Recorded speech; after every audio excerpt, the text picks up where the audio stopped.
Welcome to the Sports Card Lessons Podcast. I'm your host, Big Ken. Whether you're watching on YouTube or listening on a streaming service, please like, subscribe, and hit that notification bell. You'll be notified whenever I drop any new content. Welcome. Thanks for being here. Super excited to have another great guest on the podcast today. You know him as a DeCaptain37 on Instagram. Welcome, Kevin Randall. How you doing, Kevin? I'm doing well, Ken. Thanks for having me on, man. I'm looking forward to the conversation. I am too. We just it seems our paths have been crossing, right? At all these I've been doing a lot more of these Massachusetts shows, and I've been running into you. I think I went a while, I hadn't seen you in a while, and then all of a sudden I've seen you. I think probably we've been set up at the same last 3 or 4 shows. Yep. Yeah, I'm at a lot of the Massachusetts shows for sure. So definitely a staple in those local shows and even some of the bigger ones in Mass. So yeah. All right, let's jump into it. Just start out. Tell us, give us a little bit of your hobby history, your collecting, your PC, how you got to when you started collecting or ripping wax or wherever you started to where you are presently today. Yeah, so I mean, I've been in the hobby for a long time, since I was probably 4 or 5 years old. So I've been collecting cards ever since then. So literally, elementary school, Fridays after school, making the trip to our local LCS, which was in Franklin, Mass, called Force Play. Either my parents would take me or my buddy's parents, and we'd always go together. And, going in with $5 or $10 and having to make those tough decisions on buying a couple dollar singles or spending it on a pack and trying to rip a pack. I vividly remember back in 1998 when I fell in love with Topps Gold Label football, Peyton Manning's rookie year. He's my favorite player of all time. And those packs were like $6 or $7, which was so expensive at the time. I mean, imagine calling that expensive in this day and age and ripping packs and wax, right? But getting that Peyton Manning Topps Gold Label rookie card, which I didn't pull, I had to buy it. But that was like my pride and joy possession. So I'm a big Peyton Manning guy, obviously a big Tom Brady guy as well. But the Tom Brady PC development came along later on. I started getting into Brady stuff right before the Falcon Super Bowl. So in terms of things I've timed right in life, that's definitely one of them, because his stuff absolutely exploded after that. And that's when I kind of came across a couple collections, and all of a sudden, before you know, I'm the Brady guy, one of the Brady guys out there, right? And obviously pretty fun story that happened at Fanatics Fest, which I'm sure we'll get into with that. But for me, it was always a hobby for me. I had a Raiders collection, but, the Raiders, for my 38 years of existence, have not been very good, unfortunately. So I kind of sold off that and kind of separated the fandom from the collecting.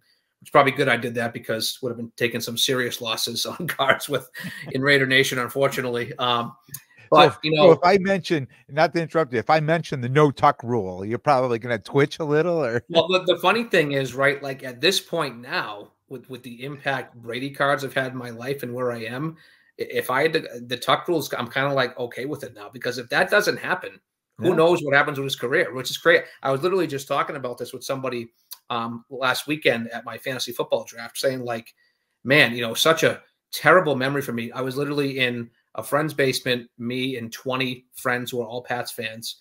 And you want to talk about an emotional roller coaster. And I could tell you where I was sitting in that basement still, what I was wearing. Like, it was just a deep, dark memory of my past. Yeah. But now I look back on it, it's like, wow, I mean, who knows what happens to Brady's career if it wasn't for that game that really kickstarted things, right? So I guess in a way it was kind of a good thing. Which pains me emotionally to say that as a Raiders fan, but it is what it is. But for me, I was a high school teacher for 13 years. I had been kind of had probably 7 or 8 years into teaching. I kind of realized this was not going to be for me for the rest of my life. And where I stand in Rhode Island, I would have had to teach for like 40 plus years to retire.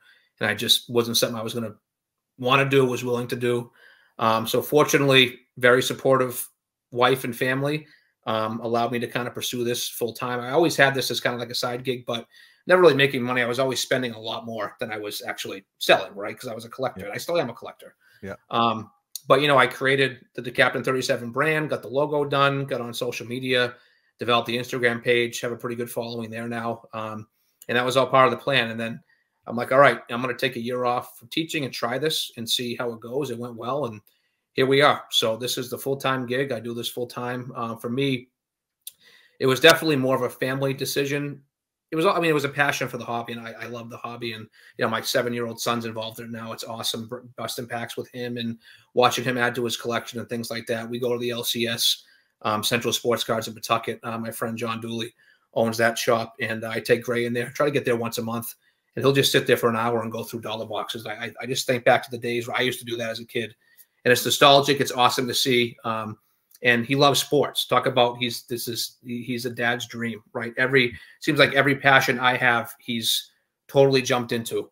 Just really, really cool. I'm definitely a lucky man sitting here. But for me, you know, with the teaching schedule, it's a rigid schedule, right? It's very, if anybody who's been in the education field or understands, it's a high demand profession. It's not a job that ends once you get home. It's almost like some days it just begins once you get home. And for me, with 2 young kids, 7-year-old son, 3-year-old daughter now, I wanted to spend more time with them and be home more. And this schedule, obviously, when you're your own boss, it allows a lot of flexibility. I'm still very attached to the high school, Barville High School I taught at. I'm the head basketball coach still. So, you know, once Thanksgiving's over, we start basketball season. I'm in the school every day until February, hopefully into March, because that means we had a deep run in the playoffs, right?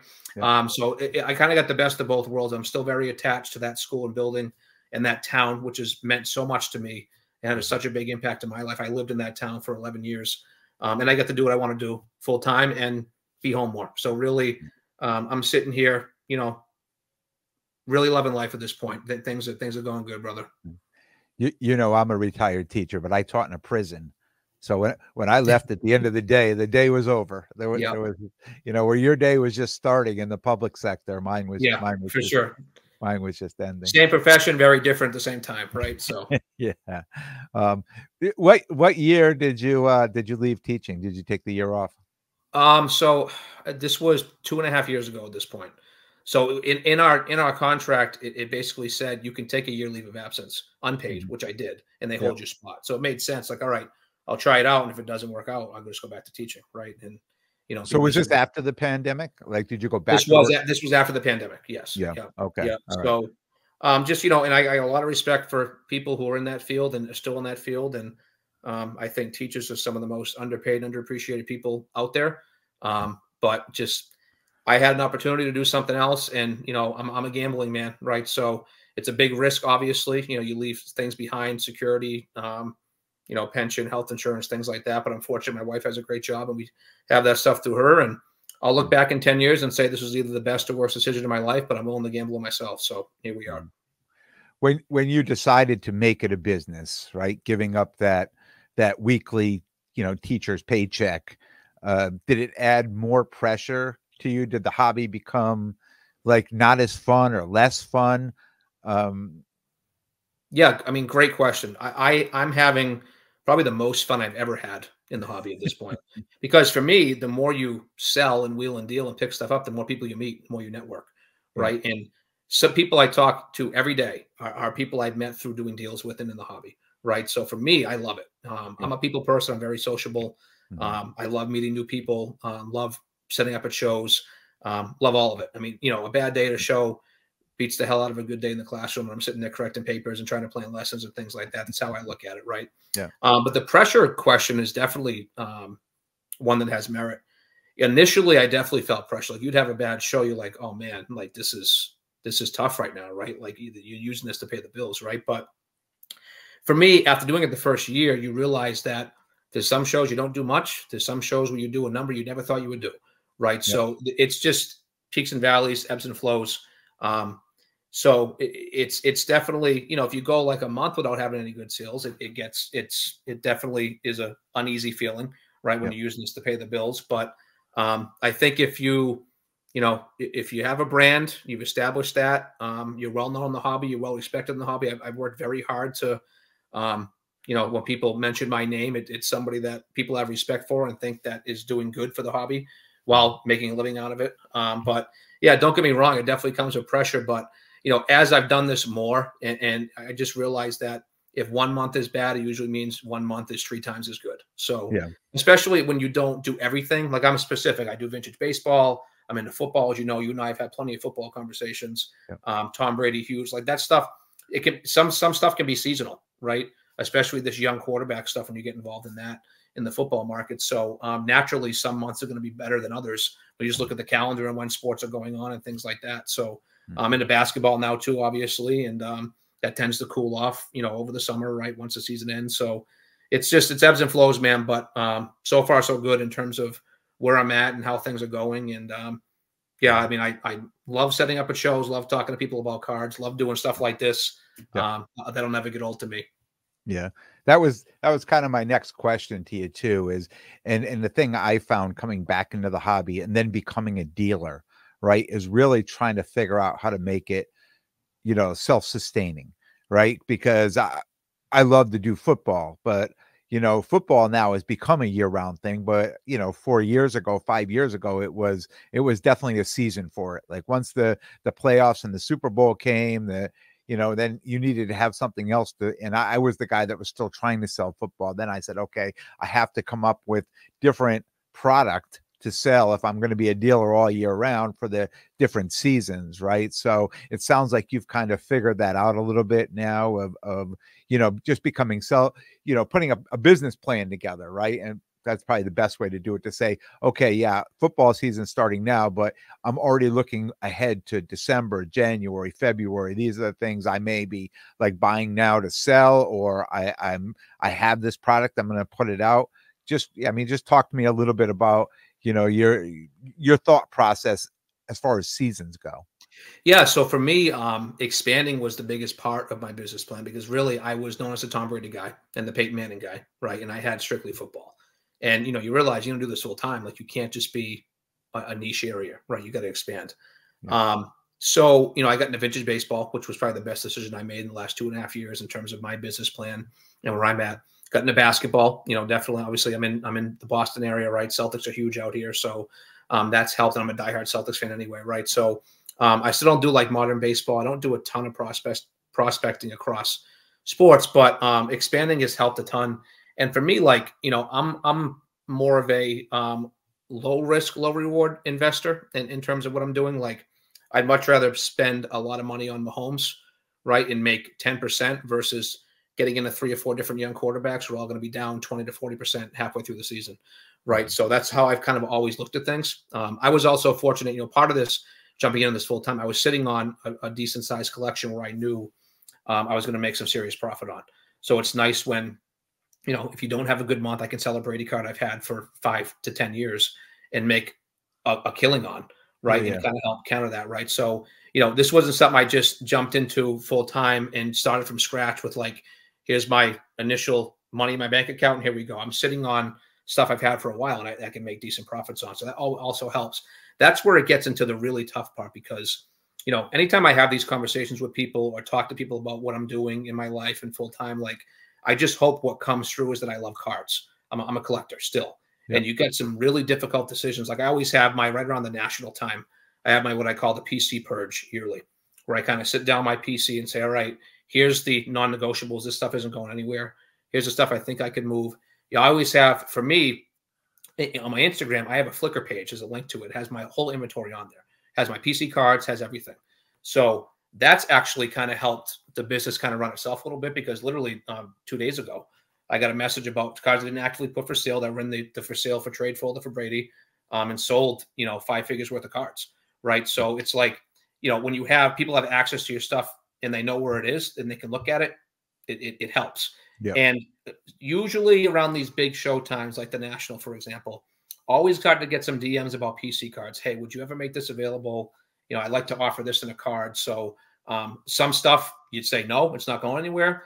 I had a couple of situations this year leading into the National where I got offers I just couldn't refuse on PC cards. They were in my PC folder, didn't make them actively available. But if I didn't have that Flickr page where people could go and look at my stuff, those deals never happened. So I highly encourage people who are doing this full time or doing it as a side income that's really important to them in their lives and their families, right? You got to get your stuff out there, whether it's your Instagram page, just have something where people can access your inventory. It's time consuming. It takes a while. When I get home from a show and I have 30 new cards I have to take pictures of, upload, put in my spreadsheets, it takes time, right? But it pays off. Yeah. So, you know, But just, again, it's your business, right? This is of course. it's not like most people that get home from a show and throw everything in the garage or drag it into the, the office or whatever, and then they have to be back to work Monday morning to somewhere else. I mean, this is your full-time gig now. So yeah, you Exactly. really you more than anybody needs to put that work in. Yeah. 100%. Absolutely. And the other thing is I enjoy doing it. Like I enjoy sitting here from 9 to midnight at night when the wife and kids are in bed and sitting in comping cards for a show. Never gets old to me. Yeah. Whereas I was usually correcting papers from that time span. That was getting old very Yeah. fast.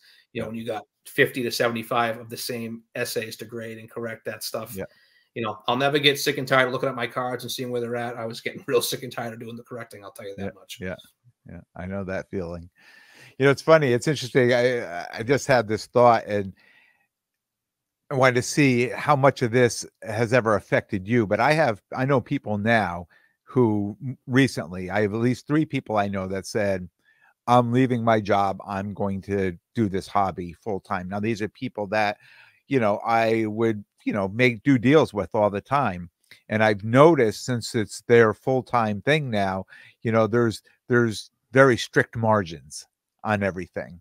Right. And then you see other people like, oh, what's wrong with this dude? He can never give me a break. And I say, well, you know what? It's a full-time job for him now, right? I mean, it's different. I mean, for us, it's the hobby. And you talked a little bit earlier, it was different when you were working. And we say we sell things to, fund our PC, but we're always reaching in our pocket. If something comes along that we want, but it's a little different then, right? So you have to count those, everything has to be accounted for. Did you run into that at all when you started with certain people, like were expecting better deals or better deals you used to give people before you made this a business, or people kind of understood right away?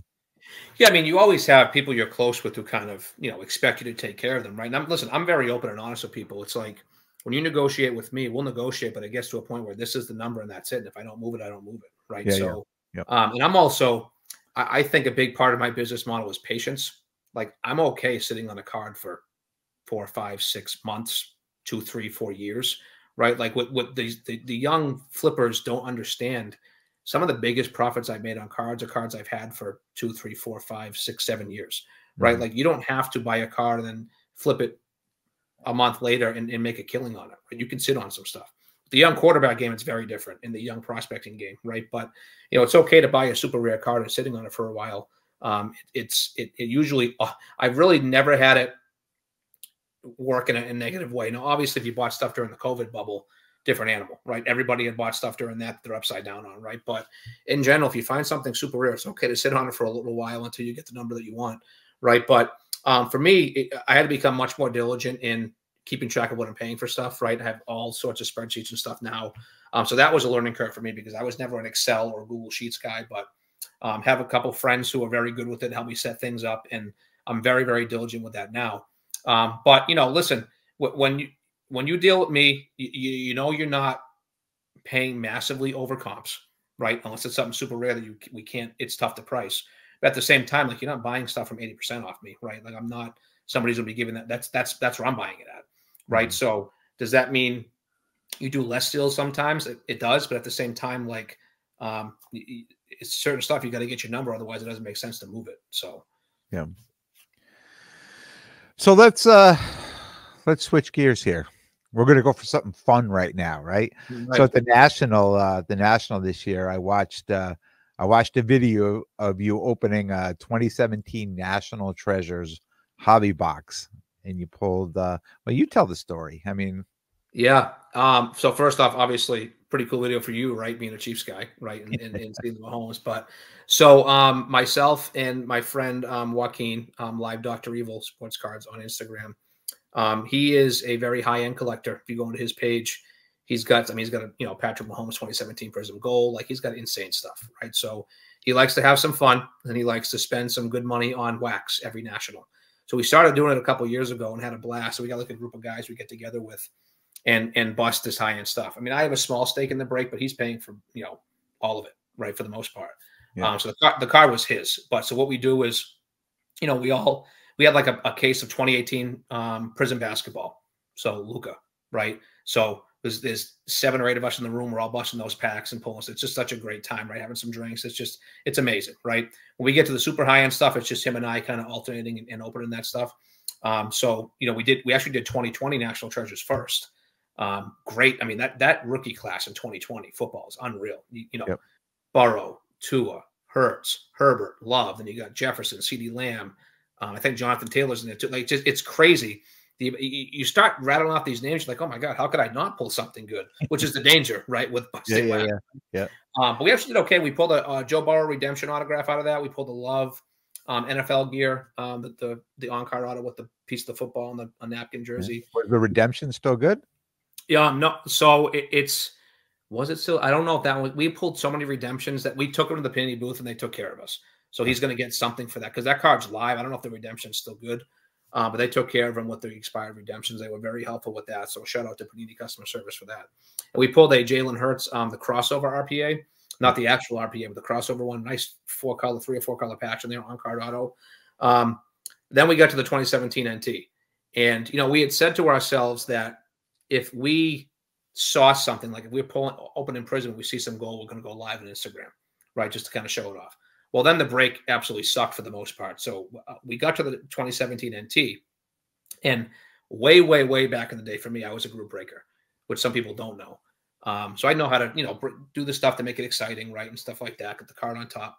So I had the stack of NT cards, I put them down.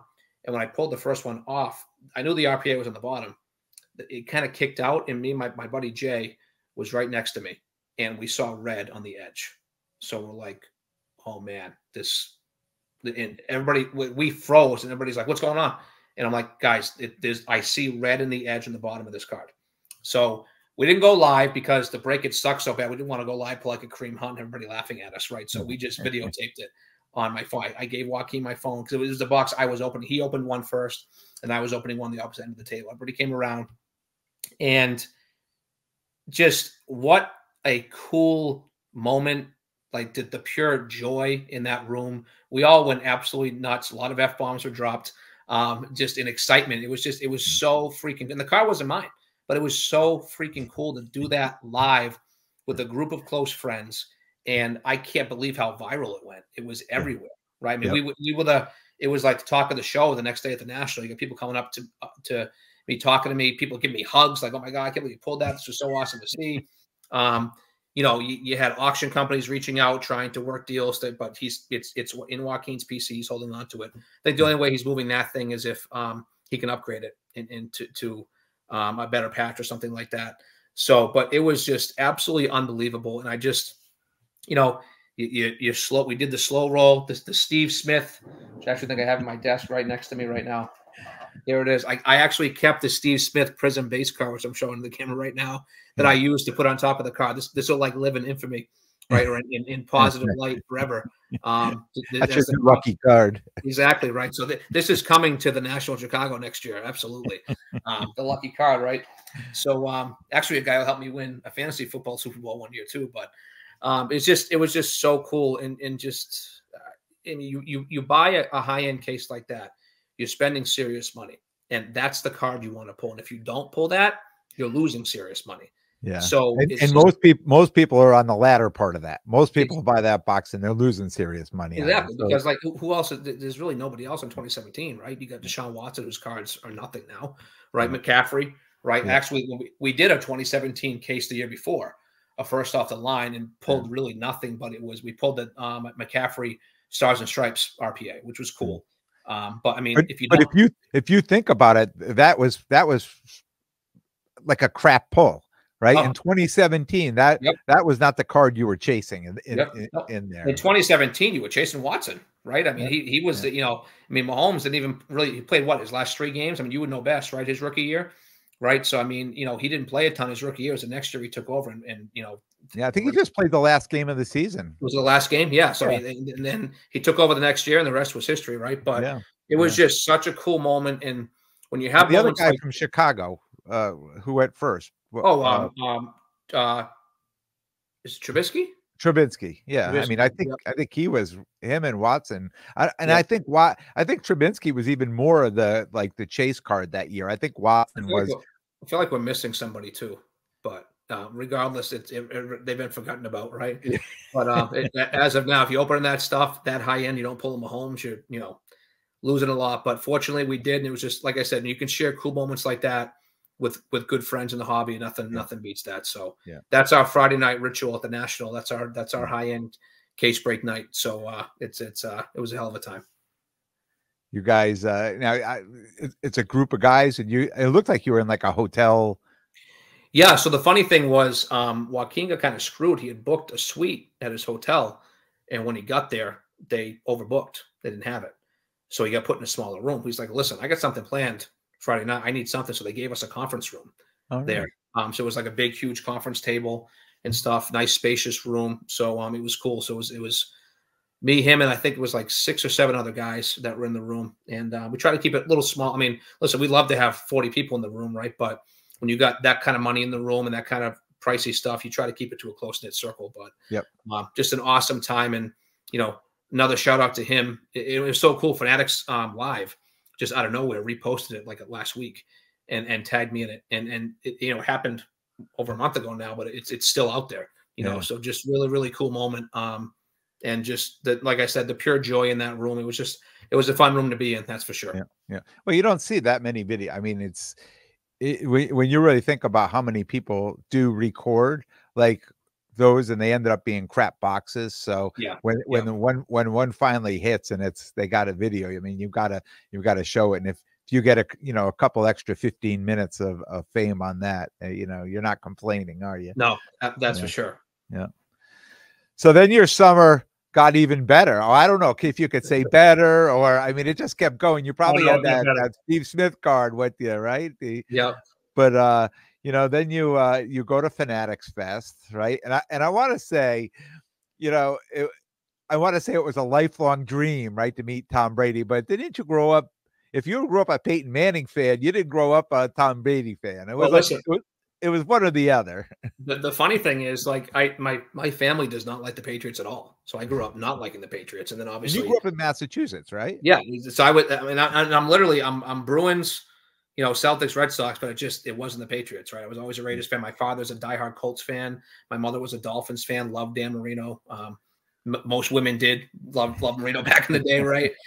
So for me, like, it became a situation. I had so many debates of people, Peyton versus Brady, right? But those games were just box office. You did not miss those. And it gets to a point where instead of being a hater, you should just realize what you're watching, and you're watching greatness. Now, you're kind of seeing this now with Mahomes, right? People are spending a lot of time trying to hate and rooting against him rather than just sitting back and watching greatness, right? Because when all is said and done, Mahomes is going to be the second best quarterback of all time behind Brady, in my eyes. And listen, maybe he wins many more and gets to the one spot. We don't know, right? But, it's just, and I started getting into his cards before the Falcons Super Bowl. And obviously his stuff took off from there. And that was good timing. But I'm just watching this guy. I'm like, they're so freaking good. He's so good. He's so clutch. Like, what am I doing? Like, trying to fight it. He's the greatest, right? There's no, and then after the Falcons Super Bowl, you couldn't, I think he was at, was it 4? Is that his 4th? I'm not sure. I got to go back and look. But, he gets to 5, then he gets to 6, then he leaves and gets to, it's just, you can't, the guy is just unbelievable, right? And, what happened in New York City, I probably literally told this story, 200 times to people now, and it never gets old of telling, because, it was kind of a running joke. First of all, I wasn't even going to go to that show. That was kind of a last minute thing. So my friend Jay, Papa Smitty Cards on Instagram, he kind of called me like, hey, I got a booth at Fanatic. He's like, I want to, I want to go by myself. Would you split it with me? I'm like, I don't know. Like, I got Burbank the next week, just coming off the National. I said, let me talk to the wife. And, once again, shout out to my wife, Melissa, just so supportive of anything I want to do, right? So she said, go. So we went with our friend Chris, the Stress Cards. And Chris and I, if you know us in our area, we're known as Brady guys, right? Like, we have some really good Brady stuff out at every show we're set up at. Normally, we try to separate it, right? Like, if we got 2 tables, I'll put my stuff down the left, he'll put his down the right. We don't want to compete with each other at the show, right? But for this one, we're setting up. I'm like, Chris, let's just put it all together, because it was a running joke. Oh, we're gonna go to Fanatics Fest. Just gonna go so Brady swings by and come to see his car. It was like a joke for us, right? And then, Fanatics came over around 11 Friday and said, hey, like, you guys have some of the best Brady stuff in the room. He wants to come out, look at some of his own cards. We want to him by. And we're like, they're like, are you okay with this? I'm like, yeah, we're okay with this. Right. So I had to go like in the bathroom and do like a, Eminem on 8 Mile hype up in the mirror or in the bathroom stall. Like, cause I'm not a very nervous guy by nature. I'm very sociable. I've been, through coaching, you coach in these big games, state championships in front of thousands of people. Like you I'm kind of used to being in the spotlight a little bit. Right. It doesn't faze me. But that's different. This is the GOAT. Right. So, about a half hour later, he came up with his full security team and, introduced himself as if he needed an introduction, right? We introduced ourselves, and then he kind of said, hey, what do you guys got for me? He's looking at our cards, and I knew he was a Joe Montana guy, so I had a dual autograph passing the torch set. I don't know if you're familiar with that set. I am. I just want to ask, when you knew he was coming, did you rearrange the case at all, or did you just leave it exactly the way it was? A little bit. So we kind of, knowing he was a Montana guy, and we kind of knew that might be a card he's interested in because Montana was his hero growing up, and he was in the Bay Area, obviously. So kind of put Chris and I both had a dual autograph. Chris's was a Bowman Sterling, where it had them both in the front, and then mine was the Passing the Torch, where it had Montana one side, Brady the other side. So kind of put him centerpiece of the showcase. And then he looked at other stuff too. Like that's where it got to the conversation about his autograph, which was so cool. Where he talked about how he kind of modeled his rookie signature after how his dad signed. Then he wanted to change it a little bit to kind of make it more Tom Brady-like. So my buddy even said, he's like, somebody who doesn't know you and your autographs, if they see your rookie autograph, they might not even know it's Tom Brady, right? So it's very different than what it is now. Yeah. But that's when he got to the conversation about how he kind of put the 12 inside the B, and that blew me away because Chris and I have probably been around, bought and sold 500 Brady autographs between both of us, and we never do that. Right. And now once you see it, now you can't unsee it. There's a 12 inside the B. It's crazy. Right. So just to have that genuine, authentic information come from a conversation with us at Fanatics Fest at our booth was freaking cool, man. It was unreal. Right. And then, I always said to myself that if I ever met this guy, and it'd be a similar conversation if I ever got to meet Peyton, right. Just thanking them for kind of how they've indirectly impacted my life. Through Brady's success in football, his cards have naturally gone up and, becoming the GOAT. And I've had some and done well, buying and selling them. And it was just so cool when he reached over the table and kind of dapped me up and said, that's so awesome, man. It's great to hear. It was just such a cool moment. And, he was there with us for 8 to 10 minutes, which I couldn't believe. I figured 2-minute interaction, come meet us, buy a card, shake hands. That's it. Buy a card, not buy a card. We didn't know he was actually going to buy something, but just such a genuine, authentic conversation. He just seemed like such a down-to-earth guy, didn't get the vibe it was staged or being rushed or he didn't want to be out there. It was just so freaking cool. And then, for him to listen, it's nice to make some money too, right? He bought the dual autograph off me and my friend Chris. Yeah. And, it's just with so much other stuff we talked about during that conversation that wasn't aired on all the videos that Fanatics and Tops posted. But the cool part for me was, I got my coasters, right? My logo on them. So I gave him one at the end. And I thought, he's probably going to toss this thing, whatever. But I had somebody I know come over to the booth probably like an hour after he had left. And they had no idea what had happened. And he goes, Kev, he's like, I don't know if I'm seeing things, but I swear I just saw Tom Brady walking around with your coaster in his hand. And I'm like, dude, he was just over here. He bought cards off us. He's like, really? What? I'm like, yeah, it's going to be on social media everywhere in a few hours. So that was cool. And just what an experience. And once again, experiencing the Mahomes pull with good friends in the hobby, being able to do that and meet Tom Brady, have a conversation with him and shake his hand with two of my very good hobby friends and Jay and Chris. It's just, that's a once in a lifetime thing. You get home, my 7-year-old's Grayson, he's like, when do I get to meet him now? I said, buddy, like, I don't have Tom's number. We're not like FaceTiming and text. I think that was a once in a lifetime thing, man. So you have to just go with the video, and that's that. But just an unbelievable experience. One I'll never forget. I know the first time that I met you, I believe it was in Springfield at the Springfield show. And I remember walking, we were set up next booth over, and I walked over and I was amazed at all the Bradys in there. And I introduced myself, we talked, and I was just looking at all those cards, and I was just in amazement. Right. And every time I've seen you and I've seen these cards, always the best Brady cards are in your case. And I had mentioned on my podcast, and earlier podcast after I saw this video, that if somebody were to say to me, like, you had to pick one guy that was going to meet Tom Brady and talk about his cards, you're the absolute guy I would pick, you know, that I would say it would have to be this guy. So for them to find you in this Fanatics room amongst, and I think there was a lot of tables in there. I didn't realize, I mean, when you see the videos, there was a lot of people and a lot of tables in there. So for them to narrow you down, I was like, yes, I know exactly why they went and found this guy. When I saw the video, now, you know, my wife knows the hobby somewhat, right? I mean, she listens to the podcast. She hears me talking all the time about cars. I'm like, honey, you've got to see this video.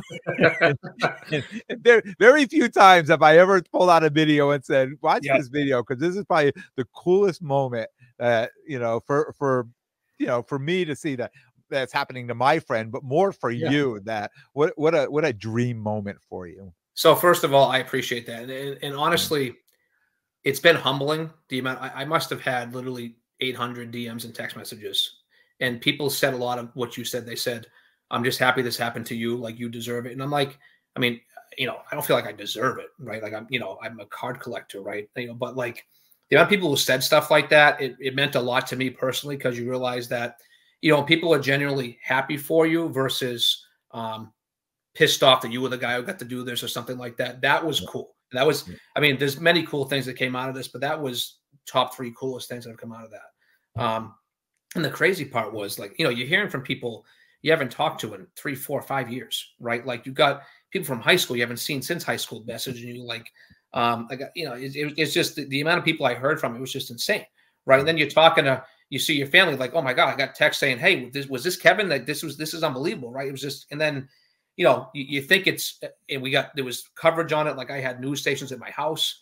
The local papers who cover my basketball team, Barville High School, they did stories on it.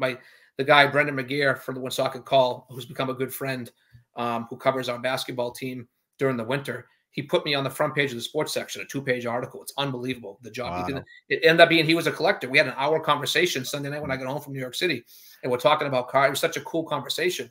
And then, you know, just when you think things have died down, it's over, Brady himself puts the video of me and him on his own Instagram page Wednesday, right after the show, which I'm like, I didn't know that. Wow. Yeah, I'm at the, you know, I took out some higher end cards to bring to the show.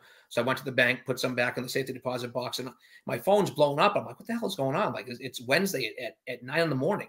And the first one I see, dude, Tom Brady just put you on his Instagram page. So he put it on the video of me thanking him in his story on Instagram. So then things started blowing up again. So, like, this thing, you know, they say everybody gets 15 minutes of fame, but I definitely feel like I got about 30 from this whole experience. You know, it's just, it's been crazy. And, you know, everybody wants to talk about it. I literally just had a buddy over this morning. I was looking at some cards to grade for him, and he bought a couple cards up, and we talked about the Brady thing for 20 minutes, right? Like, it's a story.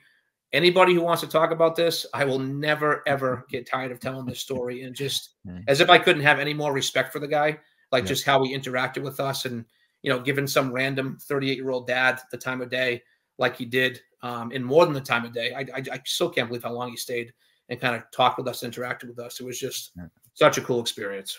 Yeah. Oh, I had no idea the personal things that were happening afterwards too. I mean, that's just great. And I could just see that one dude from high school being like, man, this dude was a Peyton Manning fan. Well, that actually happened when I had my fantasy football draft. I had a buddy come over. He's like, dude, this is ridiculous. He's like, you didn't even like him in high school. So it's so crazy. But you just, man, I say this, I've said this on many different podcasts I've been on. People who are sitting here right now and watching Mahomes and rooting for him to fail and hating on him, don't make the mistake I did initially with a guy like Brady, right? Just appreciate what you're watching, because guys like this, they don't come around super often, right? And, you know, I know you're loving these words coming out of my mouth, right? As a Chiefs fan, I'm sitting here with my Raiders phone case, right? But, you know, I can't hate Mahomes. He's unbelievable. He's so fun to watch. Also seems like a super cool guy. Like, it's just, you know, you get to a point in life where just appreciate the greatness you're watching versus hating and letting your fandom kind of take over and let you not appreciate things you're watching. So that's my advice to people who are watching right now at Mahomes. Yeah. And even at the beginning, when we first started the podcast, when I talked about the tuck rule, and you said it was like the worst day of your life. You remember every minute of it being in, and if you could have changed that moment, you would have, right? But it probably would have impacted the whole rest of your life. I mean, right? look at So, what that did for Brady's career to start it, right? So, you might be able to weirdly say if the Tuck rule didn't happen, maybe I don't meet him, right? Because who yeah, knows what happens with him, right? yeah, So, yeah, but I mean, yeah, listen, how great he was. He was going to find a way to be great no matter what, even if that game went the other way, right? But yeah, yeah, um, yeah, kind of crazy to look back on that and not have a total hateful memory at this point in my life as a yeah, Raiders fan. yeah. But I think, for people who stayed in the hobby their whole life, right? For someone like you, when the pandemic hit, right? I mean, it was the best thing that could have happened when the hobby and everything came up.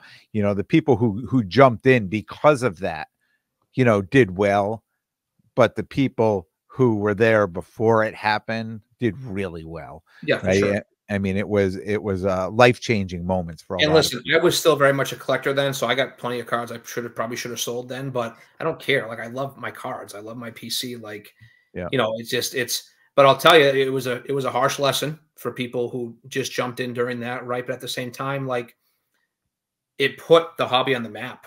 Like you got Brady sales on ESPN and different publications, right? It's just, you know, it's not a little secret anymore, right? Everybody knows about it, right? Like yeah, it's and part of that was everything that happened during the pandemic. It's definitely a good point by you. yeah, yeah. So you've been traveling all summer. You've Oh yeah. been Saw you at the National. I know you were at Fanatics Fest. I mean, I know you do the bigger shows, the Dallas, the Burbank.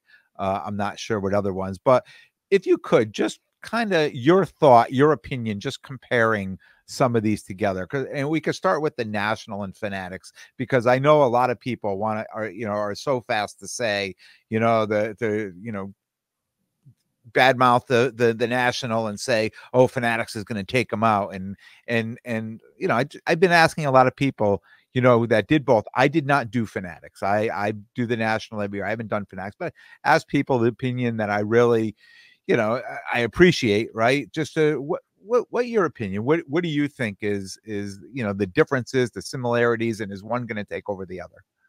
Yeah. So if you know me, you know that I tell it like it is, right? When things are good, I compliment them a lot. When things are bad, I let people know about it. I've been going to the National for 14 straight years. This was the worst National I've ever been to, and for a variety of reasons. But Cleveland obviously didn't have the infrastructure set up to support the amount of people that were in that area. The traffic stories you hear, the parking lot story from the first night took us an Yeah, hour and 20 minutes to get out of the parking lot, like just yeah, horror story, right? But yeah, for me, besides all that crap, right? Because you're gonna run into some stuff like that, whatever. Um, I walked the room 3 different times. This was the worst inventory I've seen at the show, right? And that's why you have some of the same people who've been setting up for 20, 30 years with the same junk that nobody wants, and it's like that booth could be utilized for, I mean, to be honest, somebody like me, right? Like yeah, I couldn't set up at the show, right? So they really cracked down on people sharing booths, which I don't know why. I have no understanding as to why they don't let people do what they want with their booths. If I'm a show promoter running a show, a big show, or the National, right? My number one goal was to give the consumer the best experience possible. So I want to have the best dealers in the room, the people who have awesome stuff, right, that are going to deal with people, right? So I don't understand why you make decisions that would limit that, but that's a decision, I guess, above my pay grade and by the board of the National, whatever else. But I was extremely disappointed with the National this year. So for me, I really thought Fanatics had a massive opportunity to kind of step in and put their footprint on shows, and boy, did they do it. It was insane. Um, Fanatics was different because it was an experience like no other, because it was something that I could bring my wife and kids to.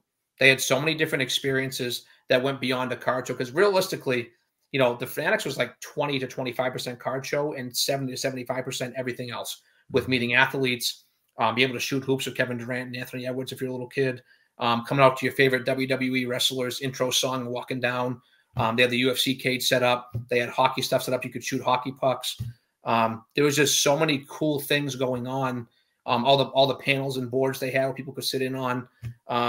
It was an experience the hobby had never seen before. And that was Michael Rubin's goal, right? He talked about going to Comic-Con and how he's like, sports card world doesn't have anything like this. And he nailed it in bringing something different. The National is always going to be the National. And listen, as much as I said the National wasn't good this year, I'm going next year. I'm going till I die. every year, right? So the national is the national. I just think some simple things could be done to improve it, right? But I also think Chicago is the best venue for it by far, and it's stay the next 3 years. So I'm pumped up about that. It's a much longer drive for me, but I would have it be in Chicago the next decade. I love that. I love the Rosemont area. You know, the convenience of the airport, being close to the venue, being close to all the hotels, the great food in the area. Have you been to the national? Yeah. I did the last Chicago. So you know, right? There's never anything bad said about Chicago National, right? I just wish that, you know, I mean, there were literally, I walked by, there were empty tables at the National this year. I saw a booth empty one day. There was somebody who had all this random junk in their booth and had a sign, out to lunch, be back in an hour. Like, what is going on? Like, we want full tables, full booths with the best inventory possible. So you're giving the best experience to the consumer, people who are paying good money per day to go to that show. Every national before this that I've been to, every inch of a table was being utilized 100%. Something. This year, I've noticed that people were putting stuff up and moving it over and leave a couple feet on each end of the table and putting the cases in it. It was like you could see the effect it had on telling people, you know, only 2 people in there, only the 2 people who came with the booth versus all the other people like you, like me, like, and there were so many of us that were just left, you know, out. And, you know, that's where Instagram for me came in so huge. Because listen to me, I'm sitting here doing this full time, right? And I can't set up at the National. That's a huge blow to my sales, to my family, to my well-being, right? But I ended up moving some really big cards, set up deals before the show. So it paid off in having that following, and I really hammered out my inventory I was bringing to the show big time on Instagram. I do lives before the National, like, and I'm promoting the show. Like, I do a whole National do's and don'ts live. Like, you know, personally, I feel like I'm good for the National, right? Like, being there, right? But that's just not how they're doing things. You know, my name's on the waiting list for a booth, but I'm sure I'll get a call in 2060 when the waiting list gets down, because I know the waiting list is going to be insane to get into that show, and rightfully so. It's the Mecca, right? But I just think there's some very simple things that they could do to fix and improve. And I like, you know, people talking like Fanatics Fest was better. Fanatics Fest is going to take over the National. I'm not going that far. The National is the National, but I definitely think Fanatics. You talk about like positive and negative things spread very quickly in this hobby. Like, as big as it's become, it's definitely a tight-knit group. And there was a lot of negative that came out of the National, and it seemed to be all positive that came out of Fanatics Fest. And just by watching social media and seeing people's story posts, you got that vibe. So I'm excited. I'm going back down. Fanatics is doing the show in Orlando beginning of November, and I just booked a table. But for that, I'm going down there. That's supposed to be much more of a card show versus the whole experience they did in New York City. I think they're only going to do that once or twice a year. But this is like their first like full-blown card show. So I'm excited to get down there and set up at that. Plus, you know, Orlando in November, we usually freezing our asses off up here. So we're down there, have some nice weather, and spend a weekend down there and get some card deals done. So I'm looking forward to it. But Fanat, they killed it. I have nothing but good things to say about Fanatics Fest. And, you know, I'm not a city person by any means, Ken. I hate being in the city. I hate driving in the city. I hadn't been in New York City since middle school. But I'll tell you what, I'll be there every freaking year if they bring the show back to there, because it was that good. Good. It's good to hear. And let me ask you a question. You know, in July, we have the Nashville show, then you have the Dallas show, and then you have the National, and then you have Fanatics, and then there was Burbank after that, right? And then, you know, by the time we're hitting the beginning of September, we're back to another Dallas show. I mean, do you think there's too many shows? I mean, and I know they're regional shows, but for someone like you who wants to set up at the you know, the big shows, and because you do this and you've got, you know, and I know you've said it, we've talked, I know you set up because you've got spaces to set up at a lot of these different shows. Does it become a lot for like someone to be attending all these different shows, or do you think it's just part of the hobby, and if they put the show up, everybody's going to come? I think 100% there's too many shows. It's show overload, and I think there's massive show fatigue right now. Having that stretch of, and actually I haven't been to Dallas in over a year, just because it happens 6 times a year, which I think is way too much. I think that's 6 times for a show of that size is crazy, but what incentive do they have to slim it down? They don't. They're making so much money because everybody goes, right? But I'm not going to Dallas. I'm not going to Atlanta. Like I have to pick my spots. For me personally, I got to pick my spots a little more than maybe others because I'm a father with 2 young kids. So like I can't be leaving every single weekend. I got to pick my spots. But it was literally 3 out of 4 weekends, national to New York City to Burbank, and I was dead after Burbank. I wanted to get home and not travel, and I don't have travel again. I actually didn't have. I'm setting up a ton of shows. Like I still have probably 10 to 15 shows left in the year, a lot of local ones, right? And I set up the smaller local ones still too. Yep. But I didn't have another trip booked until Fanatics announced Orlando, and I just booked that. So for me, it's massive show fatigue. And I saw it at Burbank. Right now, I talked to some people who said they had the best show ever at Burbank, which was great. But Sunday at Burbank was dead. Probably, a lot of deals had already left. And I don't know how Dallas is going to, I follow some people on Instagram who said they definitely saw some fatigue in Dallas too, but there's too many huge shows going on in a short time span. But once again, like these show promoters, like if you're selling out your tables and the show is well attended, what incentive do you have to slow down? You have no incentive to slow down. Yep. Right. So some of these show promoters are literally just printing money at this point, right? They're just making so much money off these shows. For me personally, I can't keep up. I definitely can. I'm not some young mid-20s hobby influencer who's single and can just travel around, do whatever the hell I want, right? I have family obligations and obligations at home, so it's a little different for me.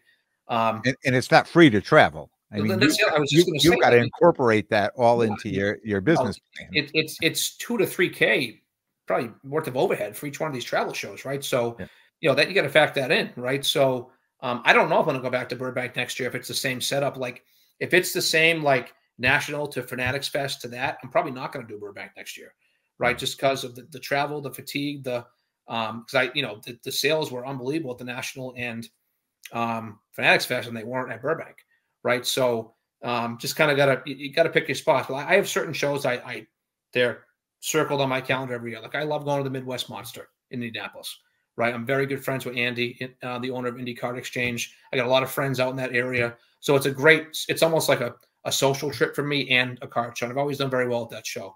Happens beginning of June.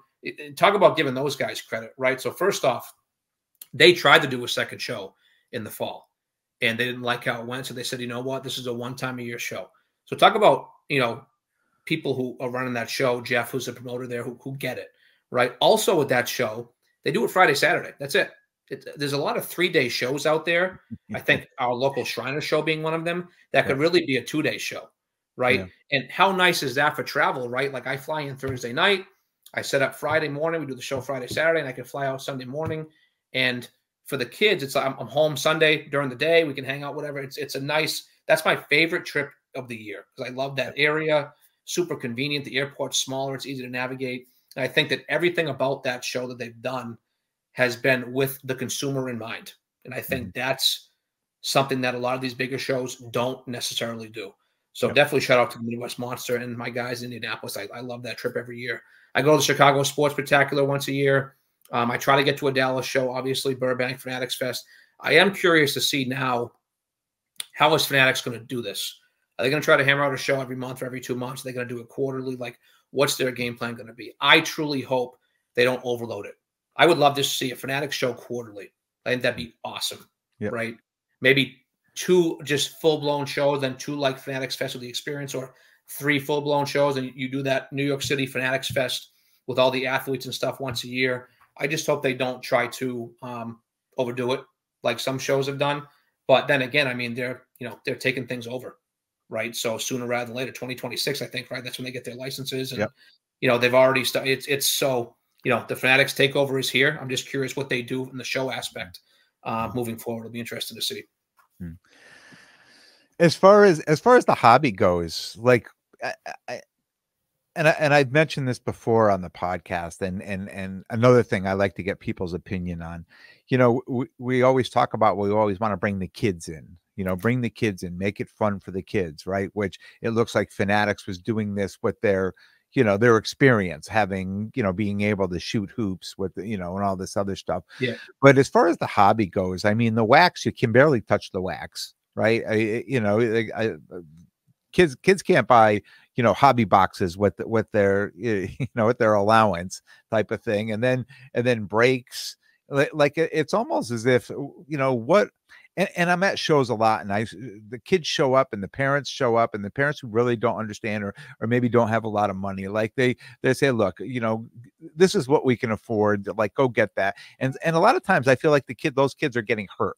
Like, they're running around, they're buying like a $25 mystery pouch or mystery bag or things like that, and they're spending money. And to certain parents, like, I mean, I know when my kids were younger, I used to put a limit on what they could get, but I felt they were getting their money's worth out of what I was giving them. I really don't feel like these kids are really getting their money's worth out of not only the cards, but some of the mystery stuff. You set up a lot of shows. What do you think of this? So I think that, how do I want to phrase this?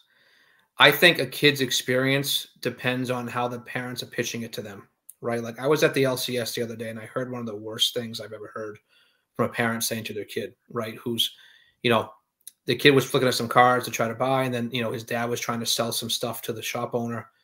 And the kid was like, "Daddy, you're selling the cards?" Like, "Yeah." He's like, "You know how it goes. We got to sell all the time." And I'm sitting there like, holy shit. Like, I can't believe that's the image you're giving to your 6 or 7-year-old son.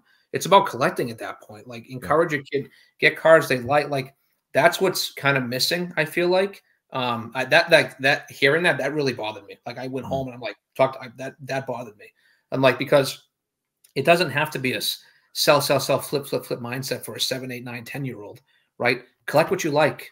Here's your budget. Go get what you like. You want to buy a mystery pack? Go ahead. Well, you spent $25 on that, and you got a $3 card that you don't like. Maybe next time you spend that $25 on. So you can teach your kids lessons through that, right? Yeah. But there's so many freaking mystery packs and all this repack shit out there now that it's just so. Listen, everything goes in phases, right? In 5 years, this repack game is going to be gone. I guarantee it, right? Because what's going to end up happening is you see all these big group breakers now getting into repacks because they're not selling their spots in breaks as much because it's so damn expensive. Right. What's going to happen within 5 years? Wax prices are going to have to come down. Right. And then once they do, people will be buying back into breaks, and the repack stuff will go. It's all, if you've been around long enough, it's ebbs and flows. Right. But for me, like, a young kid's experience really depends on how the parents pitching. Is it a hobby? Right. It should be a hobby at that point. Right. Like, and I love dealing with the super young kids. I don't like dealing with this 14 to 18-year-old demographic right now who wants to buy everything at 75% and flip it. Like, the only difference now is I can tell them off, whereas I couldn't in the classroom. Right. So listen, like, if you rub me the wrong way at a show, you're going to hear about it. Right. But for me, it's just, there's way too much of a gambling focus, versus just collecting focus. And there's still plenty of collectors out there. I think the hobby's in great state. These last few shows, even the small local ones, it's like, it's almost having a COVID time feel. Like, the stuff I'm moving bigger cards at local shows, which never usually happens, right? Like, stuff is flying right. I got people messaging me left and right on Instagram, looking at the Flickr page. Like, with that being said, just giving people a public service announcement here. Once November rolls around and the holidays get closer, comps go down because it's the holidays. Then people are going to start complaining about, oh, I can't move my cards, the hobbies. It happens literally, every year. The complaint post. It's the night before Christmas, and people are trying to, oh, the hobby's dead. I can't sell a card. This went for 20% low. It's the holidays, people, right? Every single year in November and December, the worst time, in my opinion, to auction your cards is November and December. That's when I start buying. Exactly. That's when I start buying football in December for the following year. Know the game. You've been around the block, right? Like, and then you get the same bitching and complaining posts all the time. Like, and then once January 1st hits and I do my first show of the year, it's right back. So like, it's just, if you've been around long enough, and you're going to see it, the Instagram world, social media world, you're going to see people complaining, saying the hobby's dead around the holidays. It happens every year.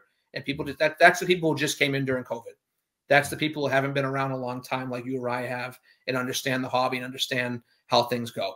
So I think the state of the hobby right now is on the upswing in my eyes with what I'm seeing, because I judge it based on deals I'm doing at shows, how much things I'm moving, how many DMs and interest am I getting on stuff when I'm posting it, and it's all super high right now. So I can only judge personally, and obviously I don't have a gauge on different markets like modern baseball and all that stuff. But from what I've seen, literally since that, I mean, it's literally been since the start of the year. Literally, that I did the January 1st New Year's Day show at Dedham, Mass.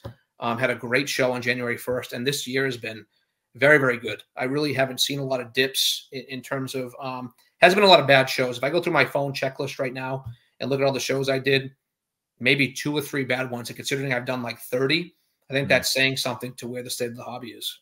Yeah. I saw you at that Dedham show. It was the first time on Labor Day. It's the first time I've been to that show. And like every show, I'll walk around and I'll look in the case and I'll try to make make some decisions, see what I want to get, but I won't actually pull the trigger on that, and I'll circle back around. And when I did it in that room and I circled back around, every single card I wanted to get was gone. It was already bought. Sucks for you, but good sign for state of the hobby, right? You know what I mean? And I'll tell you, you being at that show, how packed was that show? Oh, yeah, it was unbelievable. On a holiday. On a holiday Monday. It's a holiday Monday. It's a smaller local show, like 80-ish tables. That place was absolutely jam-packed, right? Yeah. So when you see, listen, a lot of the bigger shows are going to be busy. People trap. Like when you see your smaller local shows having crowds like that, that tells you all you need to know about the state of the hobby, in my opinion, from what I've seen.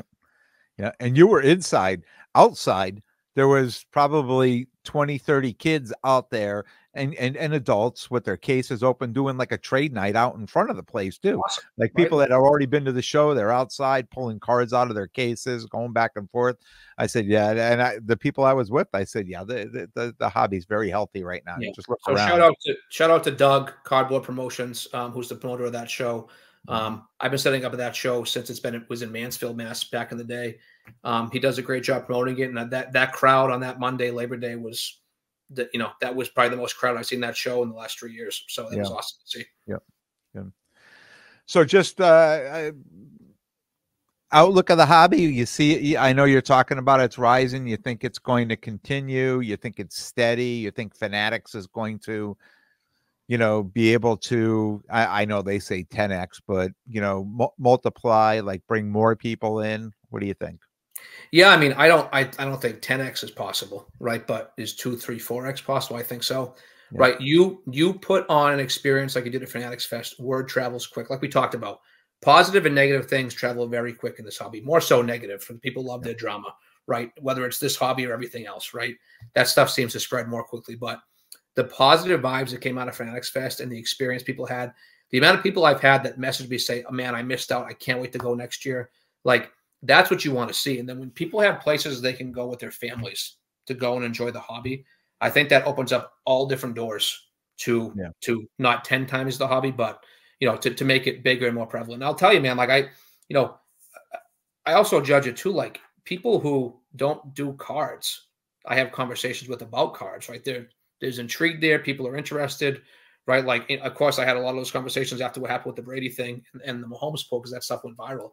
Right. But, it's just sports aren't going anywhere, and neither are sports cards. Right. There's always going to be ebbs and flows and peaks and valleys in the market and values and things like that. But this stuff's not going anywhere. So that's, put it this way. I wouldn't have left my job to do this full time. I didn't have confidence in this thing long term. So here we are. And do you still believe that people can hold these cards for a few years? Like, and I mean, I know you're bought into the Brady's after he was, he was becoming the GOAT, right? A few Super Bowls under his belt. But do you believe holding on to these cards 2-3 years that it's paying off? Do you think that, a lot of these rookie quarterbacks where people are just buying and selling, like getting rid of quick? So I do that. I mean, I buy the rookies and I make sure I try to sell them all before the kickoff in September, because 100%. I don't want to deal with, the high ankle sprain or the 6 interceptions or, No, definitely. I mean, for me, like, I definitely look at cards as when buying a card, you have to decide whether you got a short-term mindset or a long-term mindset, right? Like, you're not going to buy Tom Brady or Michael Jordan right now and have a quick flip in 2 months like you might a young quarterback or a young basketball player if they have a good game, right? Mm-hmm. So for me, like, all the stuff in my PC that I'm holding long-term, my kind of card 401k, I call it, it's all Peyton, Brady, Jordan, vintage. Yeah. It's just safe stuff. You see a steady arrow. You don't see these huge jumps, right? Because you don't want to see that. That's never healthy. That's what happened during COVID, right? We saw what happened, right? So I tell people all the time, like, I put my money where my mouth is. Like, you can see my PC on my Flickr page. You see the stuff I'm investing in long term. That's the same stuff I'm telling people when they say, "Hey, Kev, I got $1,000. I want to jump into the hobby. What should I buy?" You want to buy Brady? You want to buy Jordan? You want to buy Mahomes? You want to buy Gretzky? You want to buy Mantle? Like, it's the same stuff. I'm not like saying, "Hey, go buy Justin Herbert because I have 3 of them I want to move." Like, you don't see any in my PC, right?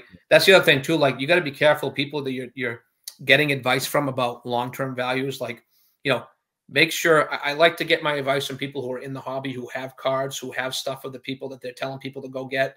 If you got, anytime you see somebody telling you to go buy Justin Fields or Sam Howell or Desmond Ritter, like some of these big influencers were telling you last year, and you don't see stuff of theirs that they're saying, "Hey, this is mine, I'm holding long term," that's a big red flag for me. So listen, whether I'm right or wrong, I'm either going to, ride the ship into the sunset with you, right? Or I'm going to stink it with you long term because I'm in this long term. And the stuff that I have long term is that I'm sitting on long term. Yeah. Man, Kevin, this was a lot of fun. I appreciate you coming on. Tell everybody where they can reach out to you if they have any questions, where they can see your inventory on Flickr. Yep. First of all, Ken, this was awesome. I appreciate you having me. I know we had talked about it passing at shows, but I'm glad we had to get this done. This was this blast. I love this conversation. It was excellent.